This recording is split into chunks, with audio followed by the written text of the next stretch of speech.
ಮಧ್ಯಪ್ರಾಚ್ಯದಲ್ಲಿ ಯುದ್ಧದ ಸಂಘರ್ಷ ಮುಂದುವರೆದಿರುವಂತಹ ಸಂದರ್ಭದಲ್ಲೇ ನಾವು ಬಳಸ್ತೀವಲ್ಲ ಅಡುಗೆ ಎಣ್ಣೆ, ಅದು ಕೂಡ ಈಗ ದಿಢೀರ್ ಏರಿಕೆ ಆಗೋ ಸಾಧ್ಯತೆ ಇದೆ. ತೈಲ ಬೆಲೆ ಏರಿಕೆಯ ಒಂದು ಶಾಕ್ ಎದುರಾಗಬಹುದು ಅನ್ನುವಂಥ ಆತಂಕದ ಸಂದರ್ಭದಲ್ಲೇ ಈಗ ಅಡುಗೆ ಎಣ್ಣೆ ಬೆಲೆ ಕೂಡ ದಿಢೀರ್ ಏರಿಕೆ ಆಗುವ ಸಂಭವ ಇದೆ. ಬಹುಶಃ ಈ ಸುದ್ದಿ ಫ್ರೀಡಮ್ ಟಿವಿ ಈ ಸುದ್ದಿಯನ್ನು ಬಿತ್ತರ ಮಾಡ್ತಿದ್ದ ಹಾಗೆಯೇ ಈಗ ಅಡುಗೆ ಮನೆಗೆ ಮೊದಲು ಹೋಗಿ ಅಡ್ವಾನ್ಸ್ ಆಗಿ ಎಣ್ಣೆ ತಂದಿಟ್ಕೊಂಡ್ಬಿಡೋಣ, ಒಂದು 5 kg 10 kg ಅಂತ ಯೋಚನೆ ಮಾಡೋರೇ ಹೆಚ್ಚು. ಯಾರಿಗೆ ಗೊತ್ತು, ಈ ವಾರ ಒಂದು 5-10 ರೂಪಾಯಿ ಜಾಸ್ತಿ ಆಗ್ಬೋದು, ಮುಂದಿನ ವಾರ ಅದು ಮತ್ತೆ 50-100 ರೂಪಾಯಿ ಜಾಸ್ತಿ ಆಗ್ಬೋದು ಅಂತಲೇ ಊಹೆ ಮಾಡುವಂಥವರು ಹೆಚ್ಚು. ಅಡುಗೆ ಎಣ್ಣೆ ಮೇಲೆ 4ರಿಂದ 5 ರೂಪಾಯಿ ದಿಢೀರ್ ಏರಿಕೆ ಆಗ್ತಾ ಇದೆ. ಮಧ್ಯಪ್ರಾಚ್ಯದಲ್ಲಿ ಶುರುವಾಗಿರುವಂಥ ಯುದ್ಧ ಸಂಘರ್ಷ ಅಡುಗೆ ಮನೆಯಲ್ಲಿ ನಾವು ಅಡುಗೆಗೆ ಬಳಸಲಾಗುವಂಥ ಎಣ್ಣೆ ಬೆಲೆಯಲ್ಲೂ ದಿಢೀರ್ ಏರಿಕೆ ಆಗುವ ಸಾಧ್ಯತೆ ಇದೆ. ಮುಂದಿನ ವಾರ ಪ್ರತಿ ಲೀಟರ್ಗೆ 10ರಿಂದ 15 ರೂಪಾಯಿ ಏರಿಕೆ ಆಗುವ ಸಾಧ್ಯತೆ ಇದೆ. ಗೋಲ್ಡ್ ವಿನ್ನರ್, ಸನ್ ಪ್ಯೂರ್, ಫಾರ್ಚೂನ್ ಬೆಲೆ ಕೂಡ ಏರಿಕೆ ಆಗುವ ಸಾಧ್ಯತೆ ಇದೆ. ಬೆಲೆ ಏರಿಕೆಯ ಹಿಂದೆ ವರ್ತಕರ ಕೈವಾಡ ಇದೆ ಅನ್ನುವಂಥ ಅನುಮಾನ ಕೂಡ ಇದೆ. ಈಗ ತೈಲ ಬೆಲೆ ಏರಿಕೆ ಆಗುವ ಸಾಧ್ಯತೆಗಳಿದೆ.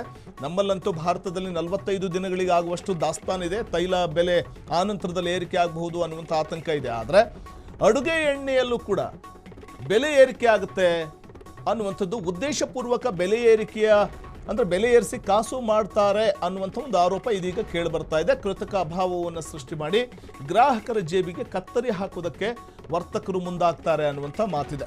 ಮಾರುಕಟ್ಟೆಯತ್ತ ಗಮನಹರಿಸಿ ಕ್ರಮಕ್ಕೆ ಸಾರ್ವಜನಿಕರು ಆಗ್ರಹಿಸ್ತಾ ಇದ್ದಾರೆ. ಮಧ್ಯಪ್ರಾಚ್ಯದಲ್ಲಿ ಯುದ್ಧ ನಡೀತಾ ಇದೆ, ಹಾಗಾಗಿ ಅಡುಗೆ ಎಣ್ಣೆ ಬೆಲೆ ಕೂಡ ಜಾಸ್ತಿ ಆಗುತ್ತೆ ಅಂತ ವರ್ತಕರು ಸುಳ್ಳು ಹೇಳ್ತಾ ಇರಬಹುದು. ಹಾಗಾಗಿ ಅತ್ತ ಗಮನಹರಿಸಿ, ಮಾರುಕಟ್ಟೆಯತ್ತ ಗಮನಹರಿಸಿ ಅಂತ ಕೂಡ ಈಗ ವರ್ತಕರ ವರ್ತನೆಯನ್ನು ಈಗ ಗ್ರಾಹಕರು ಈ ನೇರವಾಗಿ ಹೇಳ್ತಾ ಇರುವಂಥದ್ದು.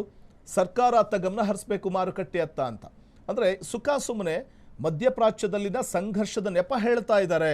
ಅಡುಗೆ ಎಣ್ಣೆಯ ಬೆಲೆ 4ರಿಂದ 5 ರೂಪಾಯಿ ದಿಢೀರ್ ಏರಿಕೆ ಮಾಡುವಂಥ ನಿರ್ಧಾರಕ್ಕೆ ಬಂದಿರೋದರ ಹಿಂದೆ ವರ್ತಕರ ಕೈವಾಡವಿರುವ ಅನುಮಾನ ಈಗ ಸಾರ್ವಜನಿಕರಿಂದ ವ್ಯಕ್ತವಾಗ್ತಾ ಇದೆ, ಗ್ರಾಹಕರಿಂದ ವ್ಯಕ್ತವಾಗ್ತಾ ಇದೆ.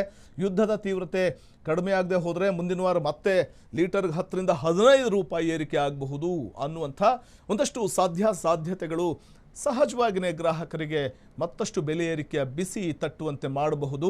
ಹಾಗಾಗಿ ವರ್ತಕರು ಬೆಲೆ ಏರಿಕೆಯ ಹಿಂದೆ ಅವರ ಕೈವಾಡ ಇದೆ ಅನ್ನುವಂಥ ಅನುಮಾನ ವ್ಯಕ್ತವಾಗ್ತಾ ಇದ್ದು, ಯುದ್ಧದ ನೆಪ ಹೇಳ್ತಾ ಇದ್ದಾರೆ ದಿಢೀರ್ ಬೆಲೆ ಹೆಚ್ಚಿಸೋದಕ್ಕೆ ವರ್ತಕರು ಅನ್ನುವಂಥ ಅನುಮಾನ ವ್ಯಕ್ತವಾಗ್ತಾ ಇದೆ. ಕನಿಷ್ಠ 1 ತಿಂಗಳಿಗಾಗುವಷ್ಟು ಅಡುಗೆ ಎಣ್ಣೆ ಸಂಗ್ರಹ ಮಾಡಲಿಕ್ಕೂ ಕೂಡ ಕೆಲವರು ಮುಂದಾಗ್ಬಿಡ್ತಾರೆ ಬೆಲೆ ಏರಿಕೆ ಆಗ್ತಾ ಇದೆ ಅಂದಾಗ. ಹಾಗಾಗಿ ಉದ್ದೇಶಪೂರ್ವಕ ಬೆಲೆ ಏರಿಸಿ ಕಾಸು ಮಾಡೋದಕ್ಕೆ ವರ್ತಕರು ಮುಂದಾಗ್ತಾ ಇದ್ದಾರೆ ಅನ್ನುವಂಥ ಆರೋಪ ಇದೆ. ಕೃತಕ ಅಭಾವವನ್ನು, ಮಾರುಕಟ್ಟೆಯಲ್ಲಿ ಅಡುಗೆ ಎಣ್ಣೆಯ ಅಭಾವವನ್ನು ಸೃಷ್ಟಿ ಮಾಡಿ ಆಗ ಇದಕ್ಕಿದ್ದ ಹಾಗೆಯೇ ಬೆಲೆ ಏರಿಕೆ ಮಾಡಬಹುದು ಅನ್ನುವಂಥ ಕಾರಣಕ್ಕೆ ಅಂಥ ಪ್ರಯತ್ನಕ್ಕೆ ವರ್ತಕರು ಮುಂದಾಗ್ತಿದ್ದಾರೆ. ಮಾರುಕಟ್ಟೆಯಲ್ಲಿ ಈಗ ಎಣ್ಣೆ ಸಿಗೋದಿಲ್ಲ ಅಂತಂದಾಗ ಹೆಚ್ಚು ದುಡ್ಡಾದರೂ ಕೊಟ್ಟು ಗ್ರಾಹಕರು ಖರೀದಿ ಮಾಡಲಿಕ್ಕೆ ಮುಂದಾಗ್ತಾರೆ. ಅಂಥ ಒಂದು ಪರಿಸ್ಥಿತಿಯನ್ನು ಗ್ರಾಹಕರಿಗೆ ತಂದೊಡ್ಡುವುದಕ್ಕೆ ಕೆಲವು ವರ್ತಕರು ಮುಂದಾಗ್ತಾ ಇದ್ದಾರೆ. ಎಲ್ಲ ವರ್ತಕರಲ್ಲ, ಕೆಲ ವರ್ತಕರು ಮುಂದಾಗ್ತಿದ್ದಾರೆ ಅನ್ನುವಂಥ ಆರೋಪಗಳು ಈಗ ಗ್ರಾಹಕರಿಂದಲೇ ಕೇಳಿ ಬರ್ತಾ ಇದೆ. ಹಾಗಾಗಿ ಇತ್ತ ಗಮನ ಹರಿಸಬೇಕು ಸಂಬಂಧಪಟ್ಟಂಥ ಇಲಾಖೆ ಅನ್ನುವಂಥದ್ದು ಸಾರ್ವಜನಿಕರ ಅಥವಾ ಗ್ರಾಹಕರ ಆಗ್ರಹ ಕೂಡ ಹೌದು.